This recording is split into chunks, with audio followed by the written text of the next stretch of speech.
हमने lord of the immortal tome के पिछले एपिसोड में देखा था कि लू यान अपनी मेड वैन फैंग के साथ शुआनची माउंटेन की कब्र में आ जाता है, जहां कब्र में से एक डीमन ज़ोंबी निकलता है। लू यान दीवार तोड़ने की कोशिश करता है और वहां एक पोर्टल फॉर्मेशन बन जाती है, जिससे दोनों यहां से बचकर निकल जाते हैं। लू यान दूसरी तरफ गिरता है और वैन फैंग से कहता है कि तुम ठीक हो ना, जिसमें वो रिप्लाई देती है कि मेरा माइंड अब ठीक हो गया है, क्योंकि इन्हें पहले प्रॉब्लम हो रही थी कब्र के पास रहने से। और वैंग फैंग पर गुस्सा करते हुए कहता है कि मुझे बार बार लॉर्ड जियांग मत बुलाओ, क्योंकि असल में ये लॉर्ड जियांग नहीं लू यांग है, जो अभी लॉर्ड जियांग की पोजीशन में है, क्योंकि दोनों की शक्ल एक जैसी है। लू यान बोलता है पहले तुम अपने आप को हील करो, और वैंग फैंग के हील करने के बाद ये दूसरे पड़ाव पर आते हैं। लू यांग कहता है ये ज़रूर चेम्बर है जहाँ किसी को दफन किया जाता है। वैंग फैंग कहता है ये डैन मास्टर की फर्नेंस है, तो क्या ये कब्र डैन मास्टर की है? ये सुन के लू यांग कहता है कि क्या डैन मास्टर इस फर्नेंस की हेल्प से 9 गोल्डन एलिक्सर बना सकते थे? वैंग फैंग कहती है पता नहीं, और वैसे भी लू यांग इस टॉम में 9 गोल्डन एलिक्सर के पीछे ही तो है, अपने कल्टीवेशन के लफड़े को सही करने। वैंग फैंग कहती है कुछ डैन मास्टर पहले एग्जिस्ट करते थे जो गोल्डन एलिक्सर बनाते थे। ये आगे बढ़ते हैं जिससे पूरी जगह हिलने लगती है और एक हमले से बॉल टूट जाती है। लू यांग को कुछ समझ नहीं आता और अपना मैजिक कंपास निकालता है, तो अभी इनके सामने एक और वैंग फैंग आ जाती है। तभी फेक वैंग फैंग स्टोन में बदल जाती है और हर जगह अपनी इविल एनर्जी रिलीज करती है। बोलती है तुम जाना चाहते हो तो जा सकते हो, पर लड़की को मेरे लिए यहीं छोड़ दो। लू यान भागते हुए कहता है कि पीछे मत देखना, और ये यहाँ से निकलने का रास्ता देखते हैं कि तभी एक पोर्टल खुलती है, और ये और कोई नहीं गेलोंग होता है, जिसके आते ही वैंग फैंग उसे चाटा मार के दूर कर देती है। गेलोंग को देखकर फेक वाली वैंग फैंग डर जाती है। गेलोंग कहता है तुम तो बहुत डिलीशियस लग रही हो, और उस पर अटैक करके फेक वाली वैंग फैंग को डकार जाता है। लू यान कहता है तुम जिंदा भी हो या मर चुके हो, और क्या तुम हमसे बदला लेने आए हो? गेलोंग कहता है मैं लॉर्ड जियांग यानी आपका सर्वेंट हूँ, मैं क्यों आपसे बदला लूँगा, और यहाँ तक कि आपने और वैंग फैंग ने मुझे पहले ही सबक सिखा दिया है। पर मैं आपको बता दूं कि ये टॉम खतरे से भरी हुई है। तभी टॉम टूटने लगती है, जिससे गेलोंग का सर गिर जाता है। लू यांग कहता है ठीक है तुम हमारे साथ आ सकते हो, कि तभी यहाँ टॉम ज़ोंबी भी आ जाता है। गेलोंग कहता है लॉर्ड जियांग आप वैंग फैंग को यहाँ से लेके जाइए, इसको मैं संभालता हूँ, और उस पर अटैक कर देता है। पर डीमन उसे दूर कर देता है और आके गेलोंग पर अटैक शुरू कर देता है। गेलोंग ज़ोंबी के पैरों पर वार करता है, जिससे वह डिस्ट्रैक्ट हो जाता है, जिसका फ़ायदा उठाकर गेलोंग ज़ोंबी की बैक पर ब्लेड स्टैब कर देता है और ज़ोंबी यहीं टहल जाता है।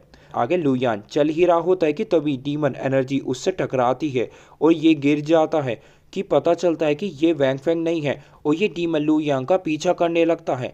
डीमन वैंग फैंग की आवाज़ में लू यान को बुलाता है और लू यान को खाने ही दौड़ता है, कि एपिसोड यहीं एंड हो जाता है। नेक्स्ट एपिसोड में डीमन अटैक करता ही है कि असली वाली वैंग फैंग आ जाती है। लू यांग जल्दी से वैंग फैंग की धड़कनें देखता है और ये वैंग फैंग असली होती है। कहता है पता नहीं ये डीमन आखिर क्या चीज़ है और कैसे तुम्हारी सेंट यूज़ कर पा रहा है। वैंग फैंग कहती है ये जगह तो किसी लड़की का कमरा लगता है। तभी ये रूम में एक लड़की की पेंटिंग देखते हैं, जो शायद वही लड़की की है जिसका ये रूम है। लू यान कहता है ये वही है जिसे इस कब्र में दफनाया गया है। वैंग फैंग कहती है मैं इसे जानती हूँ, ये यिंग है, जो शुआनजाओ की 18वीं जनरेशन है, जो उस टाइम में बहुत फेमस हुआ करती थी, जो कि बहुत टैलेंटेड, सुंदर और एक इमोर्टल कल्टिवेटर थी। पर इन पर इमोर्टल प्रैक्टिस करते दौरान इन पर हमला हो गया, जिससे बहुत कलेश हुआ। पर मुझे अभी भी यकीन नहीं होता कि ये टॉम यिंग की है। पर ये सब चीज़ के यहाँ होने की वजह से मुझे लगता है कि 9 नोडेड गोल्डन डैन भी यही है। तभी लू यान पर स्पिरिट अटैक कर देती है, जिसे वैंग फैंग अपनी सोर्ड से मार देती है और स्पिरिट की बॉडी को जला देती है। तभी सीन शिफ्ट होता है, हम कुछ डीमंस को देखते हैं जो यिंग की कब्र पर टोटका कर रहे होते हैं। पर इनके लीडर को पता चलता है कि इसका एक डीमन अभी अभी मारा गया, जिसका मतलब इस टॉम में और कोई आ गया है।